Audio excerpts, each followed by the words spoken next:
I'm Maya Trabulsi. Tonight on KPBS Evening Edition, San Diego sends the NFL its final plan for a new Chargers stadium. Will it impress the league enough to keep the Bolts here? Comedian Bill Cosby goes to court to face a criminal charge of sexual assault. Also tonight, state water managers get their first good look at the Sierra snowpack for this rainy season. And this was a day for big balloons along San Diego Bay. KPBS Evening Edition starts right now.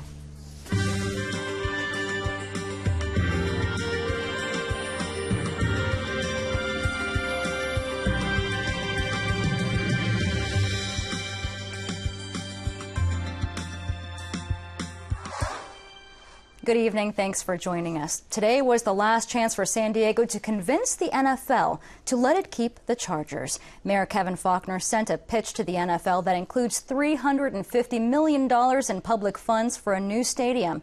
He says that's the most public money ever offered for a stadium in the state's history. But he says the money can't be spent without a public vote first. The city's pitch included a video narrated by sportscaster Dick Enberg. The next generation NFL stadium is located in the heart of Mission Valley, and its dramatic forms are mindful of the terrain in which it rests. St. Louis and Oakland also sent their final pitches to the NFL. Team owners will vote next month on whether any teams can move to Los Angeles. The Sierra Nevada snowpack may be providing some relief for drought-stricken California. Officials say the snowpack's water content spiked to 136% of normal in today's first snow survey of the season. Right now, I would say it's reasonably good. It's a good start, but again, it's what happens for the rest of the season.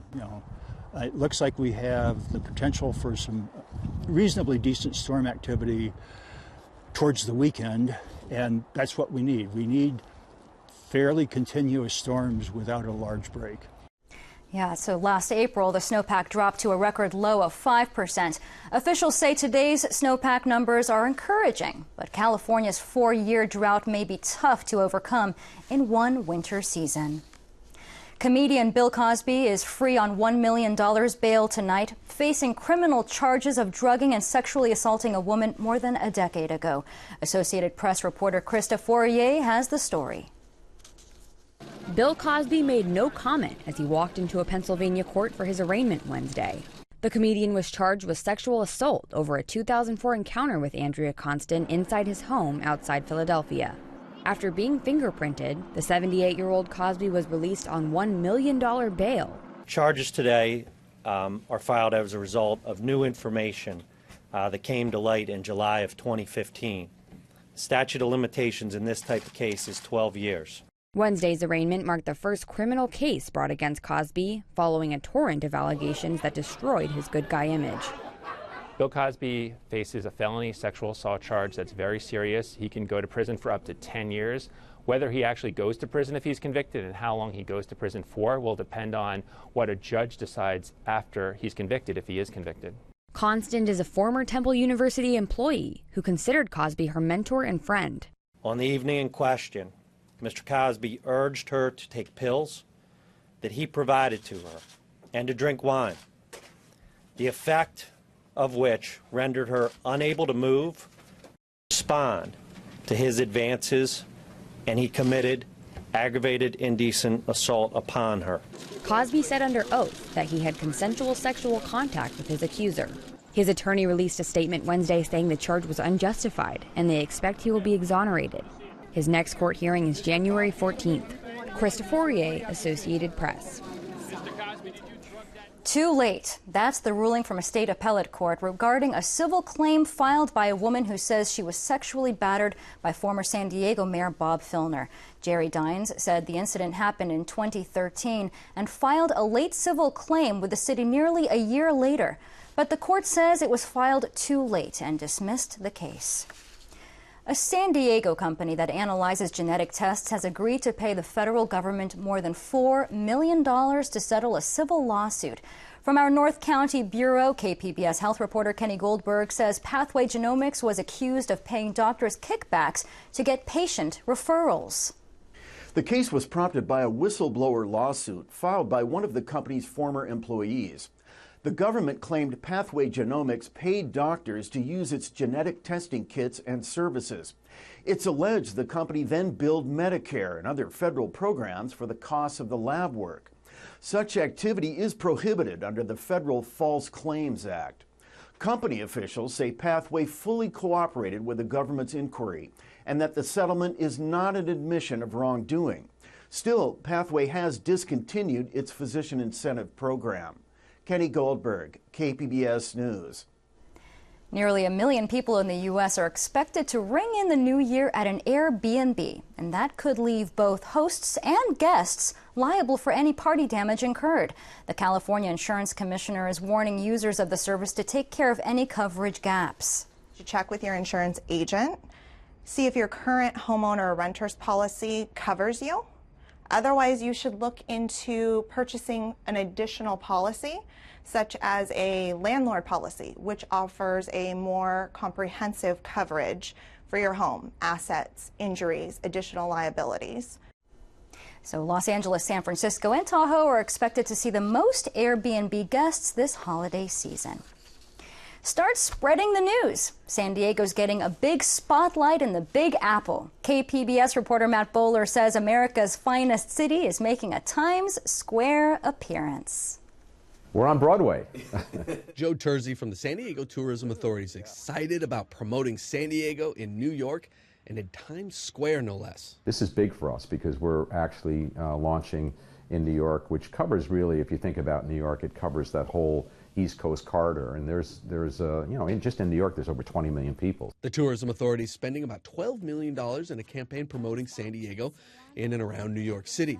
Terzi says the Times Square billboard costs about $120,000 for a 13-day run, ending on New Year's Day. So for every dollar we spend, we calculate $24 worth of income coming into San Diego. Some obvious selling points: 70 miles of beaches, an average temperature of 72 degrees, and according to the Tourism Authority, the average San Diego burrito weighs in at 1.2 pounds.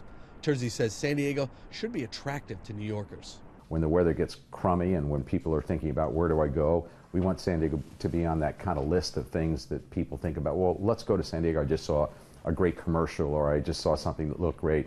While you're popping champagne, making your resolutions, and watching the ball drop in Times Square, keep an eye out. You may just spot San Diego on the massive billboard over Broadway and 44th, promoting our larger than average burritos. Matt Bowler, KPBS News. The Holiday Bowl will soon get underway at Qualcomm Stadium. USC faces Wisconsin in the 39th edition of the game. Kickoff is scheduled for a little after 7:30 tonight, and part of the fun leading up to the big game is the Big Bay Balloon Parade downtown. KPBS video journalist Nick McVicker gives us a look.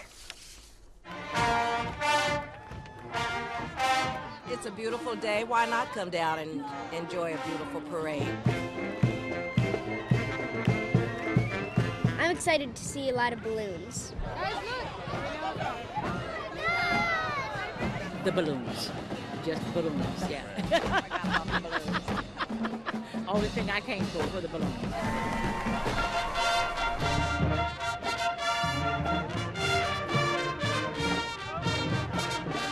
I think we're excited to see the balloons. And the marching bands. And yeah. So what are you excited to see? Oh, I don't know, so I'm just going to say all of it.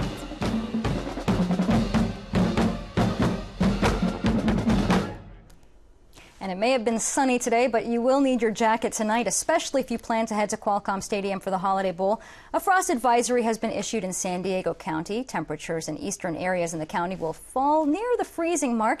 KPBS weather reporter Steph Davis tells us more about what to expect tonight and for the rest of the week. We will enjoy fairly quiet weather conditions across the San Diego area as we look ahead over the next several days. Now, just off to our north, though, on satellite and radar, you'll notice some cloud cover and a couple of showers and light snow showers. That's due to a dip in the jet stream or a trough, helping to bring these instability clouds and showers. But that trough not dipping quite as south as Southern California. So you'll notice the San Diego area remaining dry with mainly clear skies. And that's what we can expect as we head into tonight. tonight as well. We're looking at clear skies in Mount Laguna and Borrego Springs. Temperatures in Ramona down to 27, 33 in Alpine tonight, 44 in San Diego. Now, because temperatures are going to drop significantly as we head into tonight, we do have frost advisories in effect for places north and east of San Diego. So Riverside off to the north, Borrego Springs off to the north and east, mainly areas in the valleys and the lower deserts. Looking at those frost advisories as temperatures drop below freezing. But for San Diego itself,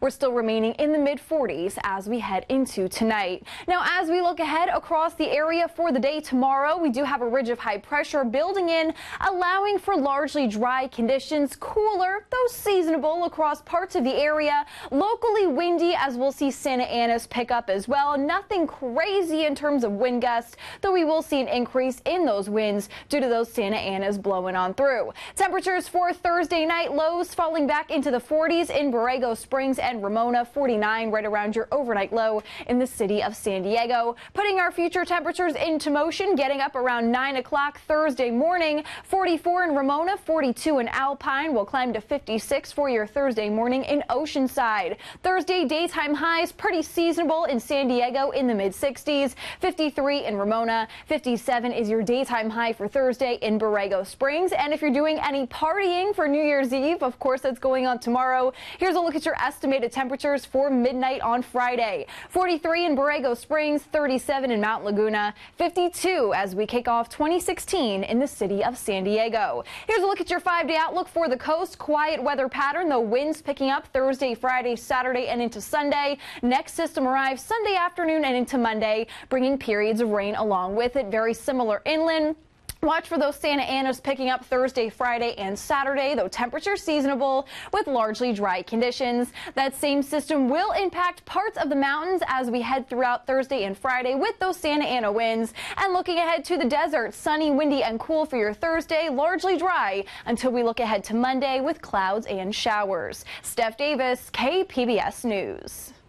A part of southeastern San Diego's Chollas View neighborhood is getting a makeover. A nonprofit is creating a new walkway for residents that will be offset with public art.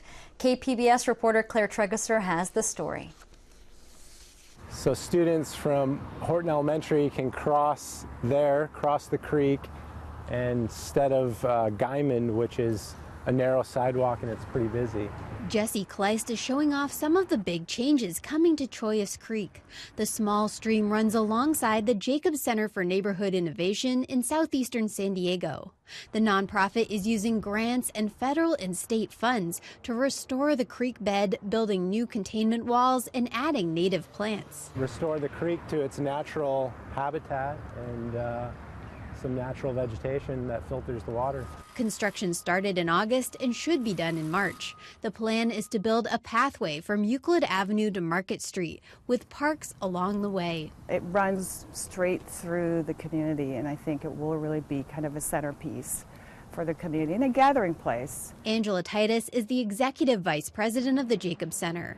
She's working on the next piece of the project, installing public art at the pathway's entrances. And that will allow us to have a really beautiful gathering place that hopefully will be kind of a centerpiece of the work that we're doing here, and will be something that residents can use for lots of different reasons. The Jacob Center received 40 artist applications and narrowed them to 3.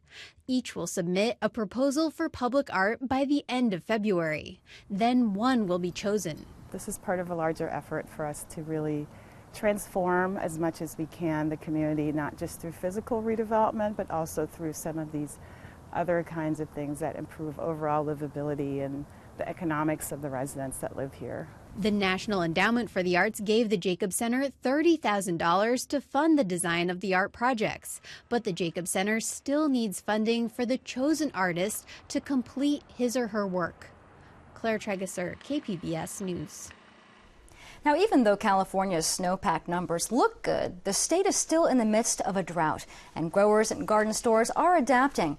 KPBS North County reporter Allison St. John explains why San Diego's North County is ground zero for cacti and succulent aficionados. One of the people credited for popularizing succulents and cacti nationwide is Deborah Lee Baldwin. Her garden in the hills north of Escondido is full of the plants she learned to love as a child, growing up on an avocado ranch with a father who loved succulents. What you don't realize is that you are in the epicenter of all things succulent. Baldwin says the drought is just reinforcing what has been a growing trend. So for decades, generations, we've had succulent specialty nurseries here in San Diego, and we've had collectors. But they were kind of the geeks of the plant world. Baldwin's first book about succulents was published in 2007. The general public was getting more sophisticated in terms of appreciating foliage over flowers, just as I was in my own garden. Since then, Baldwin says, interest in succulents has exploded. When I was researching designing with succulents in 2006, and I Googled the word succulent, I maybe got several 100,000 hits. If you do that now, you will get in the tens of millions. California nurseries are taking advantage of this trend. David Ross, a buyer for Walter Anderson Nursery, says while sales of many traditional water-thirsty garden plants have fallen, succulent and cacti sales increased 25% in 2013 and another 20% last year. It is definitely helping our business. Ross says new and different varieties of succulents are coming all the time, and his cacti and succulent section has expanded. It keeps creeping forward and taking tables from ground cover and bedding plants. The vegetable sales have stayed fairly steady, but the flowers have dropped a little bit, and then we've taken the whole fence line down to add in some other low water use plants. Cacti and succulents make up just a small sector of San Diego's $5 billion agricultural economy. But the largest cacti and succulent grower in the United States, and possibly the world, is right here in San Diego's North County. Ken and Dina, my parents, they started this business about 40 years ago in their backyard. They were avid plant collectors. They really were into cactus and succulents. It was a different kind of plant mix, and over time they got too many of them, and they had to start selling some of them, and that's how the business started, is they just started selling out of their backyard. Since then, Altman says, the company has seen double-digit growth every year and now has about 1,300 acres, mostly in Southern California, devoted to succulents. Here at Oasis Gardens, north of Escondido, succulent cuttings of all kinds are monitored carefully and watered by hand till they get established. It's called Portulacaria, and it's a native from Africa. It's actually, the common name is elephant bush because the elephants love to eat it. But it's pretty indestructible, and it's an amazingly drought-tolerant plant. Altman Plants started supplying big box stores about 9 years ago, and succulent and cacti sales have been multiplying ever since. The company employs 2 full-time succulent and cacti breeders who travel the world, bring back new varieties, and breed new hybrids with names like Crimson Tide and Neon Breakers that take years to develop. So this is called Aeonium Mardi Gras. It's a really neat hybrid plant that our breeder, Renee O'Connell, came up with. It's a cross of 2 different aeoniums, and you can see the amazing color there. Deborah Lee Baldwin says succulents come in every color except cobalt and royal blue. There are more and more introductions. Plants that collectors were over the moon about and squealed with delight when they saw them are now commonplace. And just like a new invention, maybe in electronics, the price comes down, that's true too of anything that's perceived as rare and collectible. Now we're seeing it become more commonplace and more affordable. And Baldwin thinks the cutting edge of this trend will be new kinds of cacti, which, though often sharp or spiky, are the most drought-tolerant succulents. I think people are ready to move past their disdain for cactus. Baldwin is very excited about a new variety of cactus apple with no spines, which I call caressable cactus. She says it not only needs no water, it's also fire-resistant, and she's planting it all along the edge of her garden. Finding land to meet the growing demand for these kind of plants is not easy, Altman says. We're not finding, huge tracts of land to grow cactus and succulents here for sure. It's definitely a challenge, but there's opportunities here and there. Altman Plants has expanded its growing operations to Arizona, Colorado, and Texas, but unlike some nurseries, the company has no plans to outsource their unique varieties to other countries where land is cheaper. I guess hopefully, for many years to come, we can continue to farm here in North County. San Diego's Flower and Plant Association lists about 45 commercial growers that grow cacti and succulents, and the region is home to some of the most respected specialty succulent growers in the country. At a time when many traditional crops and plants are struggling to survive under new water restrictions, succulents and cacti are not only blooming, but booming.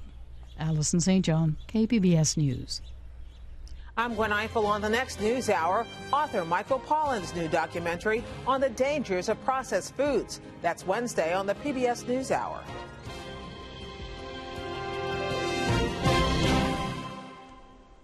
New Year's Eve plans may take some San Diegans south of the border. Tijuana continues to attract food lovers from across the globe. And earlier this year, KPBS Fronteras reporter Jane Guerrero took a look at how the culinary scene is evolving. Vladimir Tellez Montaño watches one of his workers mold blue maize dough for wood-fired tortillas at his Tijuana restaurant, Verde y Crema. All the maize, we bring it in from the south. He says 100% of his ingredients come from diverse regions of Mexico.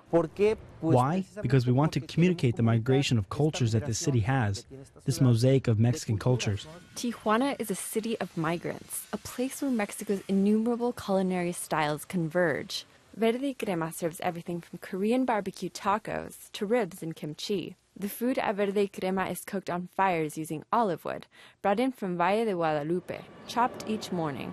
It's not typical Mexican food, but it's very local, very Baja Californian, and reflects precisely this union of cultures in the city. The chefs of Tijuana are harnessing this union of cultures to consistently attract a global clientele, and the strategy seems to be working. Despite a recent spate of killings in Tijuana, food lovers from San Diego and elsewhere continue to travel south of the border for culinary creativity. We've learned to live with the feeling of danger, which ends up diluted by cultural stuff like what we have right now in food. Tellez says the interest is shifting from street food to a more high-quality, innovative dining experience in Tijuana. And he says it's attracting a different kind of food lover, one he says is less likely to be scared off by headlines of violence. The quality of our visitors is consistently better. They're more intellectually prepared. They're university students, people who read, who know that there are things to accept and things to question about border cities. Angel Miron is the owner of a Tijuana food and craft beer tour company called Let's Go Clandestino. He often takes his clients to Verde y Crema. I wanted to show people that it's safe to travel again to Mexico, to Baja. This isn't the first time Tijuana's food has helped compensate for violence-related drops in tourism. Miron says it all started in 2008. The violence slowed down. It moved away from this border. And then so the locals had to, there was no tourism at that time, so the locals had to reinvent the city, reinvent the cuisine. A restaurant called Misión 19, that's Mission 19, was central to this reinvention. Owner and chef Javier Plasencia is the food king in Tijuana. Every Tijuana foodie knows his name. He says the recent violence isn't hurting business at all. Plasencia says 70% of his clients are from San Diego. He thinks people have learned to accept Tijuana for what it is.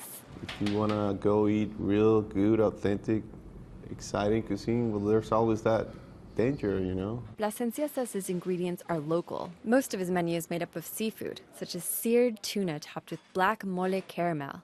Other restaurants are doing the same. It's part of the local sourcing movement. And it's because we have such an amazing variety of species from the Pacific Ocean and also from the Sea of Cortez. Tijuana first rose to prominence with foreigners during the Prohibition era. It gained a reputation as a sin city, where people went to drink and gamble.